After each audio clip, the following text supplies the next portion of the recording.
Greetings and welcome back to room 303 and freshman English, and we turn now in our hymnals to page 950, 51 and following. What we're going to do now, after our study of Romeo and Juliet, after our study of Ovid's Pyramus Thisbe story, we're going to take a look now at Midsummer Night's Dream, Shakespeare's classic comedy. Hey, just read with me on page 951, the background information there. In A Midsummer Night's Dream, Shakespeare creates comedy out of misunderstandings, magic transformations, and the interactions of characters from three different worlds: the noble class, the working class, and the realm of the fairy spirits. In this scene, we're going to just study one scene out of this play. In this scene, several local craftsmen, the clowns, prepare to put on a play for the Duke's wedding. Robin, the fairy king's jester, or Puck, discovers the characters and decides to play a trick on them. All of this happens as Titania, the queen of the fairies, sleeps nearby. The actors do not know that Titania is under a spell that will cause her to fall in love with the first person she sees upon waking. Now, let's say a couple of things here really quickly at 2B. We are now reading a play. So our study here is a little bit different in the ways in which we read and analyze. So we want to pay attention as we read along to who it is that's speaking. The key clown actor is Bottom. That's his name. It's a goofy name. Made even more goofy by the fact that Puck, Robin Goodfellow, the fairy who is the troublemaker, is going to turn Bottom into a donkey's head. His head is going to transform into a donkey's head, or, of course, an ass. So you can see, obviously, the game that Shakespeare is playing here with the notion of Bottom and, of course, being turned into an ass. Do you got me? So, ha ha ha, we got some irony and some joking going on. This is one of the most famous scenes in all of Shakespearean play, especially drama, especially comedy, because everyone kind of knows this moment when Bottom's head gets turned into a donkey's head, and he doesn't realize it. He doesn't know it. Of course, Titania, the queen, the fairy queen, is going to wake up, and the minute she wakes up, because she has this special potion on her eyes, she will fall in love with the first thing she sees. And of course, the first thing she sees is,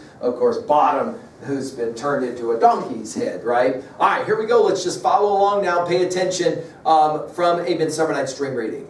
From A Midsummer Night's Dream by William Shakespeare. Act 3, Scene 1. In this scene, several local craftsmen prepare to put on a play for the Duke's wedding. Robin, the fairy king's jester, finds the actors and decides to play a trick on one of them. All of this happens as Titania, the queen of the fairies, sleeps nearby. Unbeknown to the actors, Titania is under a spell which will cause her to fall in love with the first person she sees upon waking. With Titania still asleep on stage, enter the clowns: Bottom, Quince, Snout, Starveling, Snug, and Flute. Are we all met? Pat, and here's a marvelous convenient place for our rehearsal. This green plot shall be our stage, this hawthorn brake our tiring house, and we will do it in action as we will do it before the Duke. Peter Quince? What sayest thou, bully Bottom? There are things in this comedy of Pyramus and Thisbe that will never please. First, Pyramus must draw a sword to kill himself, which the ladies cannot abide. How answer you that? By your liken, a parlous fear. I believe we must leave the killing out when all is done. 952. Not a whit. I have a device to make all well. Write me a prologue, and let the prologue seem to say we will do no harm with our swords, and that Pyramus is not killed indeed. And, for the more better assurance, tell them that I, Pyramus, am not Pyramus, but Bottom the Weaver. This will put them out of fear. Well, we will have such a prologue, and it shall be written in 8 and 6. No, make it 2 more. Let it be written in 8 and 8. Will not the ladies be afeard of the lion? I fear it, I promise you. Masters, you ought to consider with yourself to bring in, God shield us, a lion among ladies is a most dreadful thing. For there is not a more fearful wildfowl than your lion living, and we ought to look to it. Therefore, another prologue must tell he is not a lion. Nay, you must name his name, and half his face must be seen through the lion's neck, and he himself must speak through, saying thus, or to the same effect, ladies, or fair ladies, I would wish you, or I would request you, or I would entreat you not to fear, not to tremble, my life for yours. If you think I come hither as a lion, it were pity of my life. No, I am no such thing. I am a man, as other men are. And there indeed, let him name his name, and tell them plainly he is Snug the joiner. Top of 953. Well, it shall be so. But there is two hard things. That is, to bring the moonlight into a chamber, for you know Pyramus and Thisbe meet by moonlight. Doth the moon shine that night we play our play? A calendar, a calendar. Look in the almanac. Find out moonshine, find out moonshine. Quince takes out a book. Yes, it doth shine that night. Why then, may you leave a casement of the great chamber window, where we play open, and the moon may shine in at the casement. Aye, or else one must come in with a bush of thorns and a lantern and say he comes to disfigure or to present the person of moonshine. Then there is another thing. We must have a wall in the great chamber, for Pyramus and Thisbe, says the story, did talk through the chink of a wall. You can never bring in a wall. What say you, Bottom? Some man or other must present wall, and let him have some plaster, or some loam, or some rough cast about him to signify wall, or let him hold his fingers thus, and through that cranny shall Pyramus and Thisbe whisper. Well, if that may be, then all is well. Come, sit down, every mother's son, and rehearse your parts. Pyramus, you begin. When you have spoken your speech, enter into that break, and so everyone according to his cue. Enter Robin, invisible to those on stage. What hempen homespuns have we swaggering here, so near the cradle of the fairy queen? What a play toward! I'll be an auditor, an actor too perhaps, if I see cause. Speak, Pyramus. Thisbe, stand forth. Thisbe, the flowers of odious savors sweet. Odors, odors. Odors, savors sweet, so hath thy breath, my dearest Thisbe dear. 954. But hark, a voice. Stay thou but here a while, and by I will to thee appear. He exits. A stranger, Pyramus, than e'er played here. He exits. Must I speak now? Aye, marry, must you, for you must understand he goes but to see a noise that he heard and is to come again. Most radiant Pyramus, most lily white of hue, of color like the red rose on triumphant briar, most brisky juvenile and eke most lovely Jew, as true as truest horse, that yet would never tire, I'll meet thee, Pyramus, at Ninny's tomb. Ninus tomb, man. Why, you must not speak that yet. That you answer to Pyramus. You speak all your part at once, cues and all. Pyramus, enter, your cue is past. It is never tire. Oh, as truest horse, that yet would never tire. Enter Robin, and Bottom as Pyramus, with the ass head. If I were fair, fair Thisbe, I were only thine. Oh, monstrous! Oh, strange! We are haunted! Pray, masters, fly! Masters, help! Quince, Flute, Snout, Snug, and Starveling exit. I'll follow you. I'll lead you about, around, through bog, through bush, through brake, through briar. Sometime a horse I'll be, sometime a hound, a hog, a headless bear, sometime a fire, and nay, and bark and grunt and roar and burn, like horse, hound, hog, bear, fire, at every turn. He exits. Why do they run away? This is a knavery of them to make me afeard. O bottom, thou art changed. What do I see on thee? What do you see? You see an ass head of your own, do you? Snout exits. Enter Quince. Bless thee, bottom, bless thee. Thou art translated. Changed. He exits. I see their knavery. This is to make an ass of me, to fright me, if they could. But I will not stir from this place, do what they can. I will walk up and down here, and I will sing, that they shall hear I am not afraid. The ousel cocks so black of hue, with orange tawny bill, the throstle with his note so true, the wren with little quill. What angel wakes me from my flowery bed?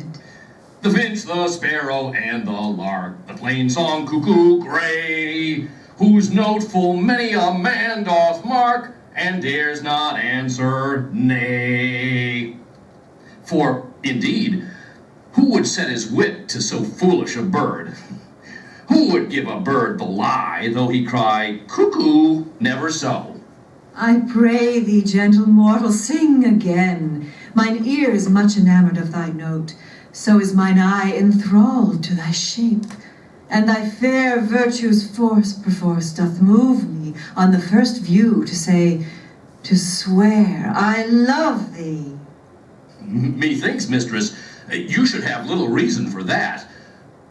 And yet, to say the truth, reason and love keep little company together nowadays. The more the pity that some honest neighbors will not make them friends.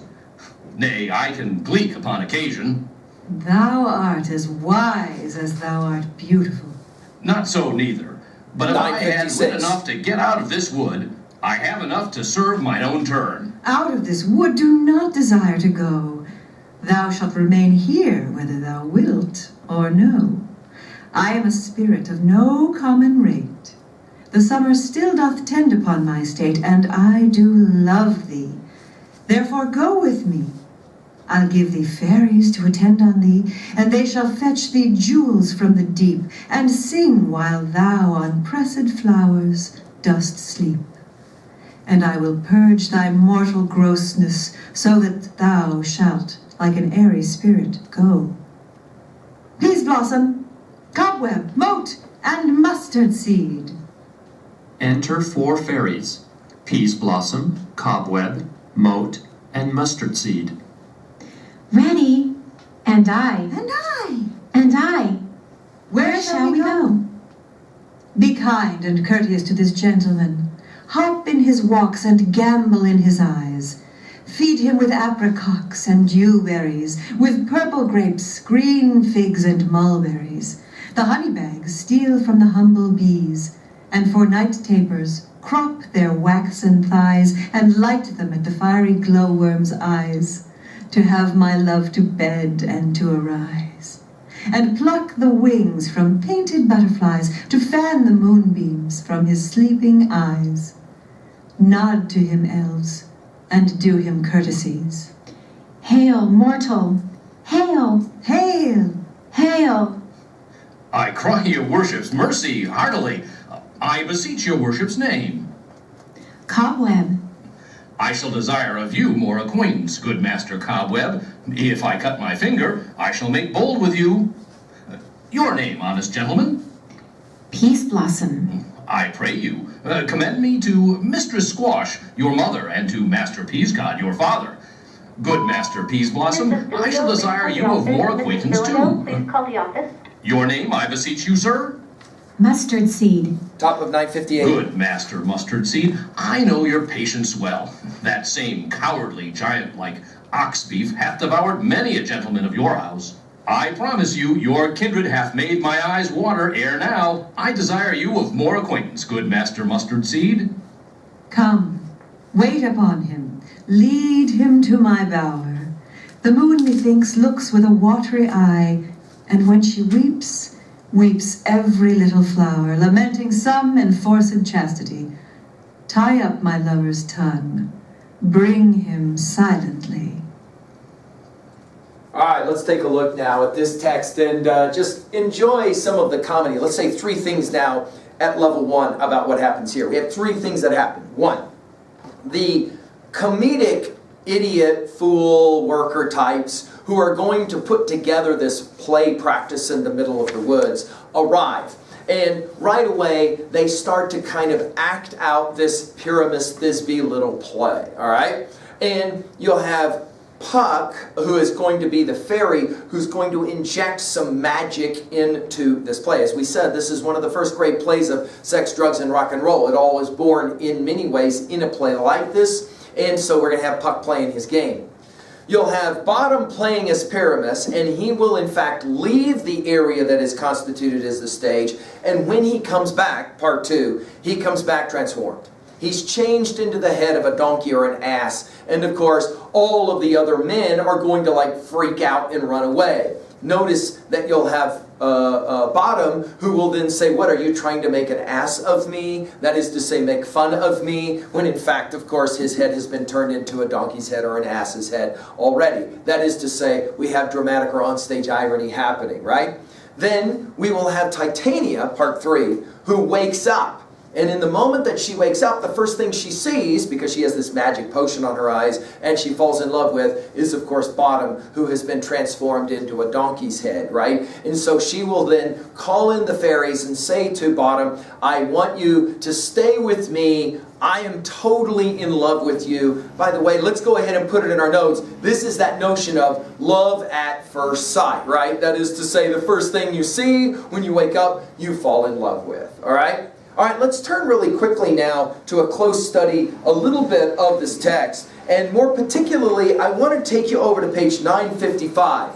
Notice Bottom will say to Titania, methinks, at line 130 on 955, methinks, mistress, you should have little reason for falling in love. And yet, to say the truth, this is the other famous line from Midsummer Night's Dream, along with the course of true love never did run smooth. It's this line, reason and love keep little company together nowadays. In other words, love makes reason or thinking go away. It takes us back to the question in 3b that we asked when we did Pyramus Thisbe. Why does love make us do crazy stuff? And yet it seems to be the case. Of course, let's jump really quickly now to 2b. Here again, we've got this notion of irony. We were also playing at 3a. We're also playing off of the story of Pyramus Thisbe. Only notice here, we're kind of using it as a little bit of a joke or in jest. Of course, at 3a, we obviously can write down Ovid and Metamorphoses, the Pyramus Thisbe story, and of course we would as well write down Romeo and Juliet as a text that can easily be relatable here.